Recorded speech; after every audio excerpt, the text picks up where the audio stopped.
ఈ 2 దేశాల వ్యక్తులు ఇప్పుడు ఈ బెట్టింగ్ యాప్‌ల వెనక ఉన్నారు. సో, మన దేశం ఏం చేస్తుంది అని అనుకుంటున్నారు? ఎందుకనంటే ఇప్పుడు వాళ్ళ వార్‌లు జరుగుతున్నాయి. వాళ్ళ వారికి మనము ఇన్వెస్ట్ చేస్తున్నట్టుంది ప్రాణాలు పోగొట్టుకుంటూ. ఇదెలా చూడొచ్చండి?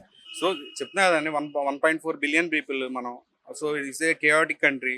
సో కొంత కొంత ఎక్కడో మనం మన ఇన్వెస్టిగేషన్ ఏజెన్సీస్ మిస్ అయ్యి ఉండొచ్చు.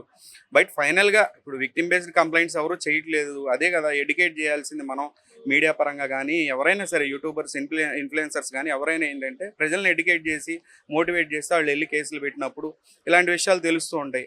పోతే పోయిందిలే మళ్ళీ పోలీస్ స్టేషన్లు ఎందుకని చెప్పి కూర్చుంటే ఆ ఇన్వెస్టిగేషన్ జరగదు. సంవత్సరాలు గడుస్తూ ఉంటాయి. ఇలాంటి ఈ ఈ చీడ పురుగులు అనేవాళ్ళు ఇంకా బాగా వైరస్ లాగా ఫామ్ అయ్యి జనం ఈ మ్యాసివ్ పీపుల్ చనిపోయేలా విధంగా అంటే మ్యాసివ్ లెవెల్లో ఇలాంటి ఫ్రాడ్స్ జరగడానికి ఆస్కారం ఉంది. కాబట్టి మనం ఎడ్యుకేట్ చేయాల్సిన అవసరం ఉంది. అట్ ద సేమ్ టైం ఇప్పుడు డిపార్ట్మెంట్స్ ఇన్వెస్టిగేషన్స్ చేస్తున్నాయి. కాబట్టి ఇప్పుడు యూట్యూబర్లే కాకుండా మెయిన్గా క్లియర్గా కనపడుతుంది. నేను డిపార్ట్మెంట్స్కి నేనేమి ఇలా చేయండి అని చెప్పట్లా, అగ్నెస్ట్గా చెప్పట్లా. బట్ మెటా కానీ గూగుల్కి సంబంధించిన ఈ యొక్క బ్రౌజర్స్ కానీ మనం ఫోన్లో కానీ కంప్యూటర్స్లో వాడే సాఫ్ట్వేర్ దగ్గర నుంచి ఎవ్రీథింగ్ కూడా అమెరికన్ కంపెనీకి సంబంధించిన వెబ్సైట్స్ కానీ అమెరికన్ సంబంధించిన సాఫ్ట్వేర్స్ ఎవ్రీ యాప్ అక్కడి నుంచే వస్తున్నాయి. క్లియర్గా వాళ్ళు యూట్యూబ్లో ప్రమోషన్స్ వస్తున్నాయి అని అంటే మనం ఇక్కడ నుంచి ఇక్కడికి ఒక 4 అడుగులు వేస్తే గూగుల్ మ్యాప్స్కి తెలుస్తుంది. అసలు ఒక వర్డ్ ఫామ్లో ఉన్న ఒక ప్రమోషన్ జరుగుతుంటే వాడికి ఐడెంటిఫై చేయలేడండి. యూట్యూబ్ వాడు ఐడెంటిఫై చేయాలా చేయొచ్చు. సో గూగుల్ వాడికి తెలుసు, మెటాకి ప్రతి ఒక్కటి తెలుసు. మన ఇండియాని డీస్టెబిలైజ్ చేయడమే వాళ్ళకి కావాలి. మన ఇండియా డీస్టెబిలైజ్ చేయాలి.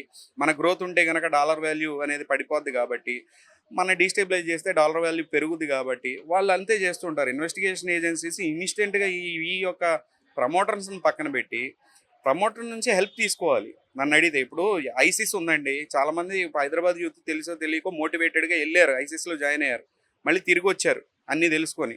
తిరిగి వచ్చినప్పుడు డిపార్ట్మెంట్ ఏం చేసింది, కౌన్సిలింగ్ ఇచ్చి ఇంకోసారి ఇట్లా చేయమంటారు ఆయన అని చెప్పి వాళ్ళని మంచిగా బతకండి అని చెప్పి పంపించింది. ప్రమోటర్స్నైనా ఇప్పుడు వాళ్ళ తప్పులు జరిగినాయి, వాళ్ళకి తెలుసో తెలియదో. అసలు దాని వెనకాల రష్యన్ ఇంటెలిజెన్స్ ఉంది, యూరోపియన్ ఇంటెలిజెన్స్ ఉంది. ఒక వెబ్సైట్కి ఏమో యుక్రెయినియన్ ఇంటెలిజెన్స్, సిఐఏ ఉంది అని క్లియర్గా అక్కడ డొమైన్స్లో మెన్షన్ చేసి ఉంటే కంప్లైంట్స్ ఎప్పటి నుంచో 3 సంవత్సరాల కిందటి నుంచి కేసు ఫైల్స్ అయ్యి ఉంటాయి ఈ యొక్క వెబ్సైట్స్ మీద. వీళ్ళకి తెలిసి ఉండకపోవచ్చు, ఏదో చేశారు. పిలిచి కనీసం మీరు రండ్రా బాబు, మేము క్వశ్చనింగ్కి రండి, మీరు అసలు మీ డబ్బులు ఎక్కడి నుంచి వచ్చినాయి. ఎందుకంటే కంపెనీ ఈ యొక్క గ్యాంబ్లింగ్ కంపెనీస్ నుంచి ప్రమోటర్స్కి డబ్బులు డైరెక్ట్గా వాడు వచ్చి ఇవ్వడండి. ఈ రష్యన్ వచ్చి ఇవ్వడం ఇంటెలిజెన్స్లో ఉన్న వాళ్ళు ఎందుకు ఇస్తారు? చైన్ సిస్టమ్ ఉంటుంది మధ్యలో, 10 లేయర్స్ 15 లేయర్స్ ఉంటుంది. సో ఈ లేయరింగ్లో ఒకటి నుంచి ఒకటికి వస్తూ ఉంటాయి. అసలు డైరెక్ట్ లేయరింగ్తో పని లేకుండా నేను ఏం చెప్తున్నాను, మెటా కూడా యాడ్స్ నడుపుతున్నాడు, యూట్యూబ్లో యాడ్స్ నడుస్తున్నాయి. మినిమం అసలు మనం తెలియగలం కాకపోవచ్చు, ఆర్టిఫిషియల్ ఇంటెలిజెన్స్ లేదంటే ఆడున్న యాప్స్ వాటికి తెలియదండి. ఇప్పుడున్న యూట్యూబ్ సర్టిఫైడ్ యాప్ ఒక ఆర్గనైజ్డ్ కంపెనీస్ అవన్నీ కూడా. అవునా? వాళ్ళు రెస్పాన్సిబిలిటీ ఉంది కదా వాళ్ళకి. Indian government as per our norms, as per our law వాళ్ళు వర్క్ చేయాలి, వాళ్ళు అనేది రన్ చేయాలి. వాళ్ళ మీద కేసులు పెట్టాల్సిన అవసరం ఉందా లేదా? ప్రమోటర్స్ చేశారు సరే, మీ బుద్ధి ఏమైంది? అసలు ఈ యొక్క స్టేట్ వైడ్గా ఇప్పుడు మీకు ఈ స్టేట్ నుంచి ఆ స్టేట్కి వెళ్తున్నాం అని గూగుల్కి తెలిసినప్పుడు ఆ స్టేట్లో ఉన్న యాడ్ ఈ స్టేట్లో ఎట్లా ప్లే అవుతుంది? సరే తెలియదు, మీరు చెప్పండి. గూగుల్ యాడ్స్ ఉంటాయి, మనకి తెలుగులో ప్లే అవుతాయి, తమిళనాడులో తమిళ్లో ప్లే అవుతాయి, కర్ణాటకలో కన్నడలో ప్లే అవుతాయి. వాడికి తెలుసు ఏ స్టేట్లో ఏ లాంగ్వేజ్ యూజ్ చేస్తారని. అలాంటప్పుడు ఈ స్టేట్లో ఈ యొక్క గ్యాంబ్లింగ్ ఈ బ్యాన్ ఉంది, ఇక్కడ ప్లే చేయకూడదని తెలియదా? ఇంత చిన్న పాయింట్ ఎలా మిస్ అవుతున్నారు నాకు తెలియక అడుగుతాను. సో 100% మెటాను కూడా పార్టీ చేసి వీళ్ళ మీద కూడా కేసులు పెట్టి సీరియస్గా వాళ్ళ మీద వెళ్ళాల్సిన అవసరం ఉంది. ప్రమోటర్స్ని ఏమన్నా కావాలంటే కనుక వాళ్ళని పిలిచి కూర్చోబెట్టి, ఎవరో బాబు మీరు అసలు డబ్బులు ఎక్కడి నుంచి వచ్చి మీరు హెల్ప్ చేయండి, మీకు జరిగింది ఏంటో చెప్పండి అన్నట్టు వాళ్ళు చెప్తారు. ఏదో ఒక ఫామ్లో వాళ్ళు తెలుసో తెలియకో అని చెప్తున్నాను నేను. సరే చేశారు, అయిపోయింది. ఇప్పుడు వాళ్ళ నుంచి ఇన్పుట్స్ తీసుకొని బిగ్ ఫిష్ని పట్టుకోవాలి. ఊరికే తీసుకెళ్ళి 5 సంవత్సరాలు 10 సంవత్సరాలు వేస్తాం. ఏమైంది? మళ్ళీ ఇంకోటి వచ్చి ప్రమోట్ చేస్తాడు. నేను అంటున్నా కదా, రేపు పొద్దున సోనీ సూద్ ప్రమోట్ చేస్తాడు, ఏం చేయగలుగుతాం? రేపు పొద్దున ఇంకోటి ప్రమోట్ చేస్తాడు, రేపు పొద్దున అసలు ప్రమోషనే లేదు, యూట్యూబ్లో యాడ్లు రన్ చేస్తాడు. ఏదో ఒక మీన్స్లో డార్క్ వెబ్లో నుంచి మన కాంటాక్ట్ నెంబర్స్ ఇప్పుడు అమ్ముతున్నారు, ఆధార్ కార్డ్ డేటా లీక్ అయిపోయింది, దాని నెంబర్ తీసుకొని డైరెక్ట్ మెసేజే పెడతాడు ఆడండి అని చెప్పి. దాన్ని ఆపలేం కదా. సో ఇవన్నీ పక్కన పెడితే మెయిన్ ఇన్వెస్టిగేషన్ అనేది ఈ రకంగా చేయాలి. రెండోది వచ్చేసి ఇది ఆంధ్రప్రదేశ్ గవర్నమెంట్ కూడా నాని అనేవాడిని అరెస్ట్ చేశారు. మొన్న మీరు సంక్రాంతి పందాలు చూసినట్టయితే సంక్రాంతి కోడి పందాలప్పుడు ఒక ఆయన మా కోడి ₹1,00,00,000 గెలిచిందని మా మా అని చెప్పి చేశారు. అన్ని ఛానల్ దగ్గర ₹1,00,00,000 కోడి అని ప్రోగ్రాంలు కూడా పెట్టారు. అసలు ఇదేందని చెప్పి అడిగారా? అసలు అరెస్ట్ చేశారు. ముందు అరెస్ట్ చేస్తే ఆయన కూడా అరెస్ట్ చేయమనండి. సో అరెస్టులు చేయాల్సి వస్తే గనక ఇది పైనుంచి టాప్ లెవెల్ నుంచి కింద దాకా చాలా మంది ఉన్నారు. ఎంత ఫస్ట్ వీళ్ళకి తెలియచావదు. ఐటీలా గురించి ఇప్పుడు వరకు మనలానే సరిగ్గా తెలియదు. మనలా తెలిస్తేనే తెలియకే కదా ఈ నేరాలన్నీ జరుగుతాయి. అలాంటిది ఎక్కడో ఈ యొక్క టెక్నికల్గా ఉన్న ఈ యొక్క సబ్జెక్ట్స్ని వాళ్ళు చదువుకొని వాళ్ళు నేర్చుకొని తర్వాత యూట్యూబ్లో చేయాలంటే కదా. సో మనం కూడా కొంచెం ఆలోచించి దీని గురించి వేరేగా డిఫరెంట్ మోడ్లో వెళ్తే మెయిన్ కన్విట్స్ అనేవాళ్ళు దొరుకుతారు. రెండోది వచ్చేసి నేను ఇప్పుడు ఈ యొక్క క్యాసినో వెబ్సైట్కి సంబంధించి ఇప్పుడు ఢిల్లీలో ఇప్పుడు ఈ రష్యన్ లాగే ఎవడైతే కేరళలో పట్టుకున్నారో అలాంటి రష్యన్ లాగే మన కామన్ పీపుల్ నుంచి అకౌంట్స్ కలెక్ట్ చేసి ఆ అకౌంట్స్ కలెక్ట్ చేసుకొని డైరెక్ట్గా ఈ కంపెనీలకి ఇచ్చుకుంటా. ఈ కంపెనీలు అంటే రష్యన్కి కాదు, డైరెక్ట్గా ఢిల్లీలో కొన్ని కంపెనీస్ ఉంటాయి. చెప్పే కదా 10 లేయర్స్లో ఉంటుంది. మన డబ్బు బయటికి వెళ్ళే ముందు 10 చోట్ల తిరిగి బయటికి వెళ్ళొద్దు దేశం దాటి బిట్ కాయిన్స్లోకి మారి. సో ఈ 10 లేయర్లో ఒక 6వ లేయర్లోనో 7వ లేయర్లో ఉన్నవాడితోనో ఒకటి నేను కాంటాక్ట్ అయ్యి మాట్లాడాను. నేను ఆ ఆడియో టేప్ మీరు ప్లే చేయండి. ఇప్పుడు డెఫినెట్గా ప్లే చేస్తాం. Playing will never make you win. Aggressiveness आता है आदमी को, उससे गुस्सा आता है खेलते खेलते. क्यों? हार गया तो दिमाग खराब है, जीत गया तो वो फिर सोचेगा इसको कैसे मल्टीप्लाई करना है. हारने में तो लूजिंग का रिकवरी स्टार्ट हो जाएगी और जीतने के ऊपर मल्टीप्लिकेशन स्टार्ट हो जाएगी. भैया सही बोल रहा हूँ गलत बोल रहा हूँ? कसम से आप कैसीनो में बैठने वाला आदमी है, आप मुझे सच बोलना. जिस समय हारता है उस समय पे क्या होता है? रिकवरी. अच्छा, रिकवरी के अंदर क्या होता है? गलत बेट स्टार्ट हो जाती है. बेंचो मादरचोद एक काम कर साले को झूठा ही मार, डबल पे डबल कर दे. अच्छा, जीत जाता है जब आदमी, उस समय पेशेंस नहीं होता. बेंचो 60 लाख हो गया मेरे को 1 CR करना है. वो बहन का लोड़ा 1 CR नहीं होगा, गारंटी है. वो 60 जो है 6 लाख पे आएगा. 90 लाख तो मैं तो कल से ही देता हूँ. वो लोग खुद प्ले करो. डेली सेटलिंग करनी है, डेली सेटलिंग इसमें एविएटर भी रहता है. है वेटर. इवेंट के साथ और क्या बोलते पूरा आप किसी भी प्लेयर को दो ना, उसको बोलो 1 लाख रुपए, उसे 10,000 दिया, उसको 10,000 का पॉइंट डाल के दे दिया, उसको बोलो ये मंडे टू मंडे सेटलिंग होएगा. कब? Monday to Monday. अभी तू 10,000 देके जा रहा है, तुझको पहले पैसा चाहिए तो एक 2% कट होएगा. पैसा लेके जा, सेम डे भी लेके जा, 2% कट होएगा. आप मंडे टू मंडे सेटलिंग करोगे ना, वो फ्राइडे थर्सडे तक जीत भी जाएगा ना. वो जीतने के बाद में निकालेगा तो है नहीं, सेटलिंग तो मंडे होगी, सैटरडे संडे में आ जाए. पूरा हार इसमें जाएगा. ना लो फटाफट से मंडे ही खेलेगा है. सेटलिंग होती है, मंडे ही सेटलिंग होती है. इसीलिए इसकी आईडी में मंडे सेटलिंग इसलिए होता है. आपका 2-2 दिन क्यों से आपका पेमेंट क्यों रुकता है 2-2 दिन? आपको पता है? आप गलती से भी 100 रुपए का भी खेलोगे ना, वो रिफंड कैंसिल हो जाता है उधर. वो चाहते हैं तुम खेलो, वो जब भी आपका रोक आप क्यों नहीं लगाए वेबसाइट इतना अच्छा है? मेरे पास 10 कंपनी है. तो आप कंपनी जो पैसा बेचता है वो कंपनी को आप डिपॉजिट करना पड़ेगा.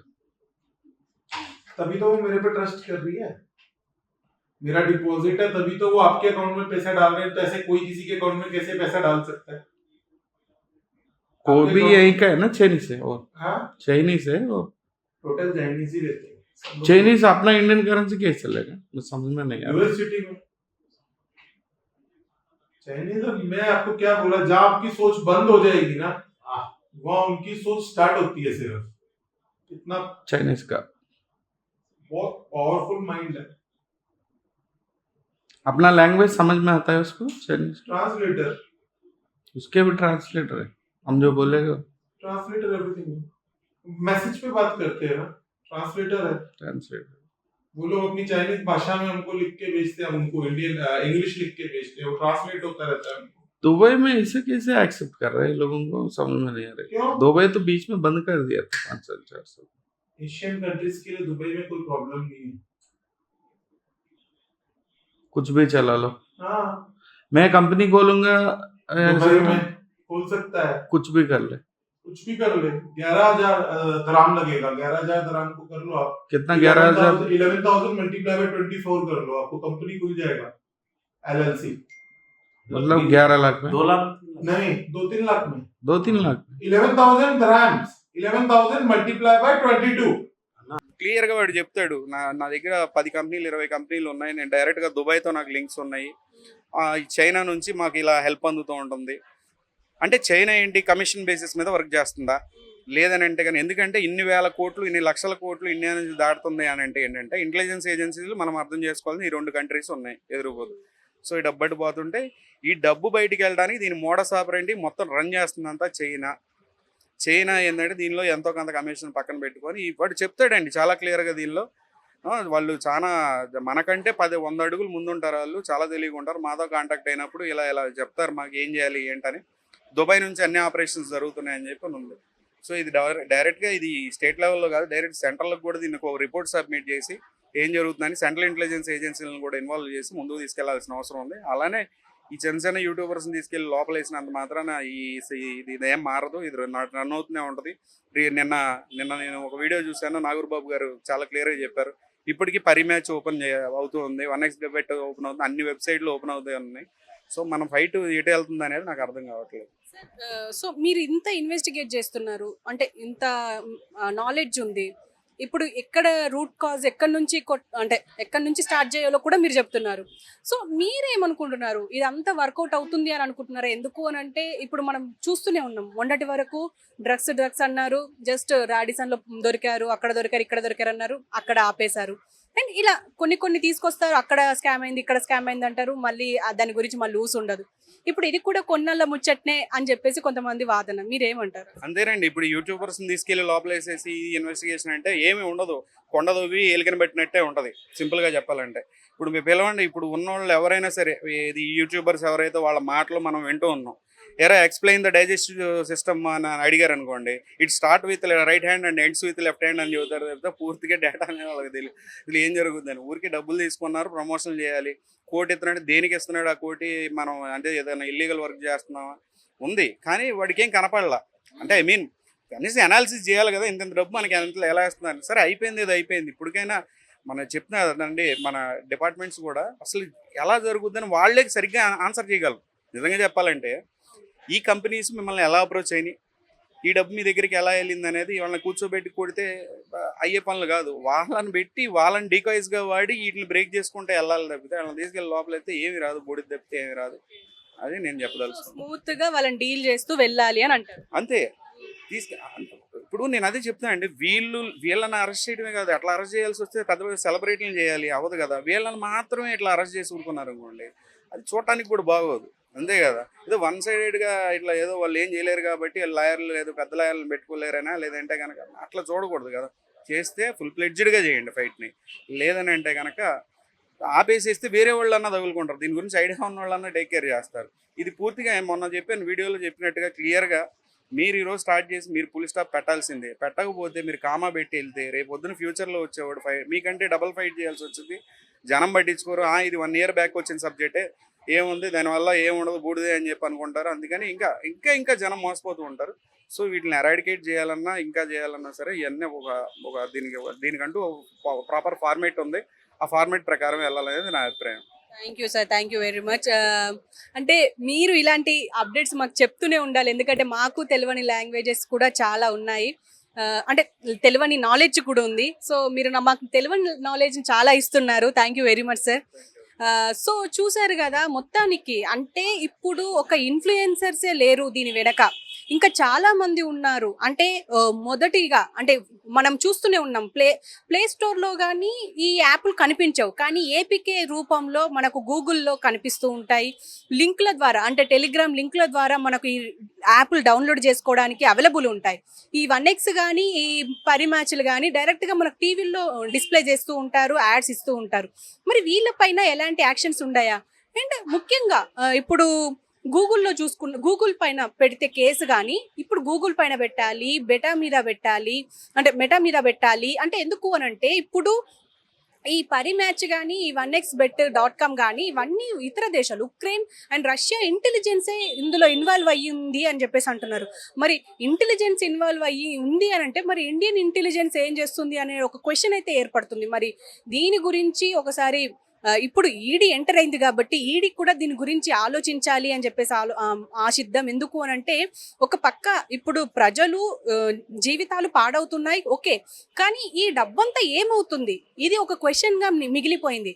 ఇప్పుడు ప్రజలు మోసపోయిన డబ్బు, ప్రజలు కోల్పోయిన డబ్బంతా ఎక్కడికి వెళ్తుంది, ఏ బ్యాంకుల ద్వారా ఈ ఉక్రెయిన్ కానీ రష్యాకి కానీ చేరుతుంది? ఎందుకు అనంటే ఇప్పుడు మనం చూస్తున్నాం కొంతమంది అక్కడక్కడ అరెస్ట్ అవుతున్నారు, దీనికి సంబంధించిన ఫౌండర్లు కానీ దీంట్లో వర్క్ చేసిన వాళ్ళు కానీ. మరి వీళ్ళే కాదు, ఇంకా మిగతా వాళ్ళు కూడా ఉన్నారు. ఇప్పుడు ముంబైలో కానీ ఇక్కడ మనకు అవైలబుల్గానే ఉన్నారు. మరి వాళ్ళను కూడా పట్టుకునే అవకాశం ఉందా, లేకపోతే ఇంకా పట్టుకునే ఆలోచనలో ఉందా ఈ ప్రభుత్వాలు అని చెప్పేసి ఆశిద్దాం. మరి పట్టుకుంటున్నాయా లేవా, మరి వాళ్ళపైన ఫోకస్ పెట్టిందా లేదా అని చెప్పేసి చూద్దాం.